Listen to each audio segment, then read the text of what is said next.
Hello students, मैं doctor किरण, प्रवक्ता Sanskrit GIC Bareilly से। यहाँ पर हम संस्कृत विषय का अध्ययन करेंगे। कक्षा 12 के पाठ्यक्रम में संस्कृत विषय में मुख्य रूप से 3 पुस्तकें हैं। सबसे पहले गद्य में चंद्रापीत कथा, जो कि बाणभट्ट द्वारा रचित कादम्बरी से उद्धृत है। नेक्स्ट है पद्य रघुवंश महाकाव्यम, ये कालिदास कृत है। और रघुवंश महाकाव्यम के हम द्वितीय सर्ग का अध्ययन करेंगे। फिर है नाटक अभिज्ञान शाकुंतलम, ये भी कालिदास द्वारा रचित है। अभिज्ञान शाकुंतलम का चौथा अंक आपके कोर्स में है। इसके अतिरिक्त संस्कृत में निबंध, अलंकार एवं व्याकरण आपके पाठ्यक्रम में सम्मिलित है। चंद्रापीठ कथा बाणभट्ट द्वारा रचित कादम्बरी से उद्धृत है। तो चंद्रापीठ कथा के अध्ययन से पहले हम बाणभट्ट के विषय में जानेंगे।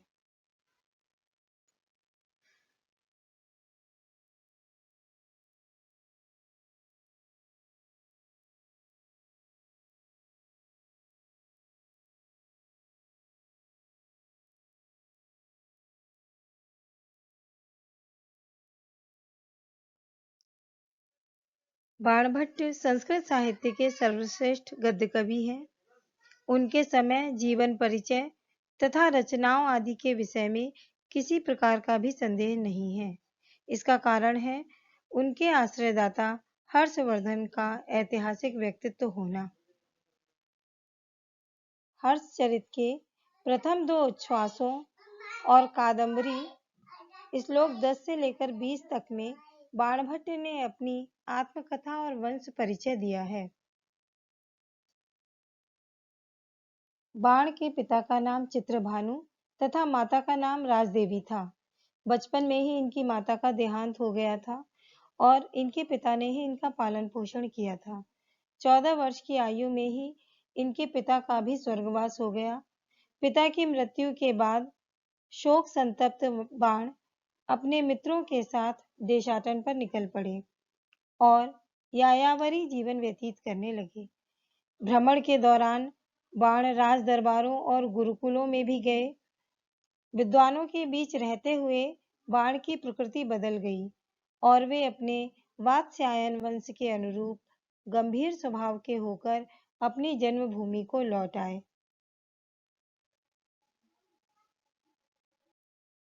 बाण के पिता का नाम चित्रभानु तथा माता का नाम राजदेवी था। बचपन में ही इनकी माता का देहांत हो गया था और इनके पिता ने ही इनका पालन पोषण किया था। 14 वर्ष की आयु में ही इनके पिता का भी स्वर्गवास हो गया। पिता की मृत्यु के बाद शोक संतप्त बाण अपने मित्रों के साथ देशाटन पर निकल पड़े और यायावरी जीवन व्यतीत करने लगे। भ्रमण के दौरान बाण राज दरबारों और गुरुकुलों में भी गए। विद्वानों के बीच रहते हुए बाण की प्रकृति बदल गई और वे अपने वात्स्यायन वंश के अनुरूप गंभीर स्वभाव के होकर अपनी जन्मभूमि को लौट आए।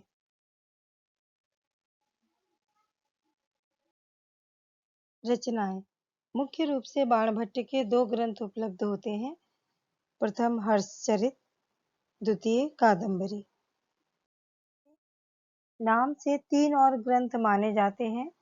चंडी शतक, मुकुट ताडिटक, तीसरा पार्वती परिणय। परंतु इन तीनों रचनाओं की प्रामाणिकता संदिग्ध है। हर्षचरित यह 8 उच्छ्वासों में लिखी हुई एक आख्यायिका है।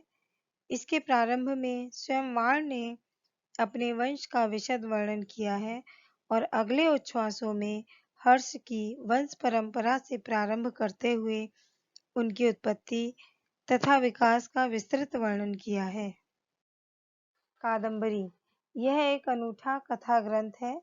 इसमें एक काल्पनिक कथा वर्णित है। कादम्बरी को हम आधुनिक युग में उपन्यास कह सकते हैं। भाव और भाषा शैली की सभी दृष्टियों से कादम्बरी एक उत्कृष्ट रचना है। अतः यह कथन उचित ही है कि कादम्बरी के रसज्ञों को भोजन भी अच्छा नहीं लगता। कादम्बरी रसज्ञा नाम आहारो अपि न रोचते। बाण संस्कृत गद्य काव्य के मूर्धन्य सम्राट माने गए हैं। उन्होंने गद्य में पद्यों से भी अधिक सौंदर्य एवं चमत्कार प्रदर्शन किया है।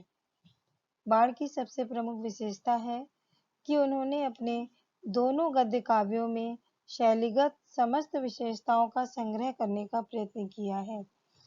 अतः उनके सभी ग्रंथ सभी के लिए आनंददायी हैं। बाण के अनुसार नवीन या चमत्कारिक अर्थ, उत्कृष्ट स्वभावोक्ति, सरल श्लेष प्रयोग, सुंदर रसाभिव्यक्ति और ओज गुण युक्त शब्द योजना, ये सारे गुण एकत्र दुर्लभ हैं, परंतु बाण की रचनाओं में ये सभी गुण प्राप्त होते हैं। रीति। बाण पांचाली रीति के कवि हैं। उनकी रचनाओं में भाव और भाषा का अनुपम समन्वय मिलता है। पांचाली रीति का तात्पर्य है विषय के अनुरूप शब्दावली का प्रयोग और बाण इसके सिद्धहस्त कवि हैं। शैली। बाण के समय 4 प्रकार की गद्य शैलियां प्रचलित थी, जिनमें से 3 तो बाण के साहित्य में ही मिलती हैं: दीर्घ समासा, अल्प समासा और समास रहिता। बाण का किसी शैली पर विशेष आग्रह नहीं था। समासों का अस्तित्व गद्य शैली की विशेषता माना जाता है। समासों का जमघट लगा देने में बाण ने तो कमाल दिखलाया है। जिस प्रकार उन्होंने समास बहुल लंबे लंबे वाक्यों का प्रयोग किया है, उसी प्रकार समास रहित छोटे छोटे वाक्यों के प्रयोग में भी कौशल दिखलाया है। बाण की भाषा का प्रभाव अविच्छिन्न है। उन्होंने भाव और भाषा का अत्यंत सुंदर समन्वय प्रस्तुत किया है। श्रृंगार रस के वर्णन में कोमल कांत पदावली है और करुण रस के वर्णन में सरल सुबोध पदावली का प्रयोग है। अतएव उनके काव्य में ललित पद विन्यास और रचना शैली अत्यंत आकर्षक प्रतीत होती है। नए नए अर्थों का सन्निवेश भी उन्होंने विलक्षण ढंग से किया है। बाण का अक्षय शब्दकोश और पदावलियों का अविराम स्पंदन काव्य के लिए अपेक्षित समस्त तत्व जो बाण की कृतियों में वर्तमान है, उसे देखकर ही बाणोच्छिष्टम जगत सर्वम की उक्ति चल पड़ी है, जो सार्थक भी है। बाण की रचनाओं में अलंकारों की छटा भी दर्शनीय है। उन्होंने अलंकारों का प्रयोग समुचित तथा अत्यंत स्वाभाविक रूप में किया है। कहीं भी अलंकारों के कारण भाषा की रमणीयता में व्याघात उत्पन्न नहीं हुआ है। बाण के अलंकार प्रयोग के विषय में यह प्रसिद्ध है कि बाण के लंबे लंबे समास यदि पहाड़ी नदी की वेगवती धारा के समान है, तो उनकी श्लिष्ट उपमाएं इंद्रधनुष की छाया की भांति उसे रंगीन बना देती हैं। उनके अनुप्रासों से भाषा में एक विलक्षण स्वर माधुर्य आ गया है। उनके श्लेष जूही की माला में पिरोए गए चंपक पुष्पों की भांति हैं। बाण की उत्प्रेक्षाओं और उपमाओं से संपूर्ण कथा व्याप्त है। वस्तुतः बाण के चित्रणों का अधिकांश सौंदर्य उनकी उत्प्रेक्षाओं में ही है। बाण के अर्थापत्ति, विरोधाभास आदि अलंकारों के प्रयोग भी बड़े स्वाभाविक बन पड़े हैं।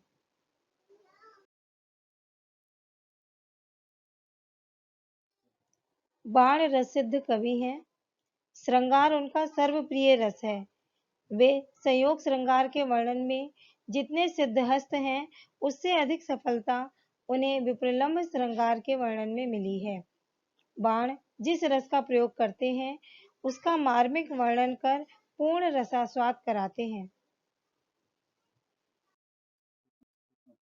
बाण ने हर्षचरित में ऐतिहासिक और कादम्बरी में काल्पनिक पात्र लिए हैं। कादम्बरी के पात्र समाज के विभिन्न वर्गों के प्रतिनिधि हैं, साथ ही दिव्य लोक के पात्र भी हैं। प्रमुख पात्रों का चरित्र चित्रण अति उत्तम है, जबकि गौड़ पात्रों का चित्रण उतना प्रभावशाली नहीं बना है। बाण मर्यादित प्रेम के समर्थक हैं। बाण ने तत्कालीन समाज और संस्कृति का बहुत सुंदर और सजीव चित्रण किया है। बाण के सुभाषित उनकी सूक्ष्म दृष्टि और चिंतन शक्ति के परिचायक हैं।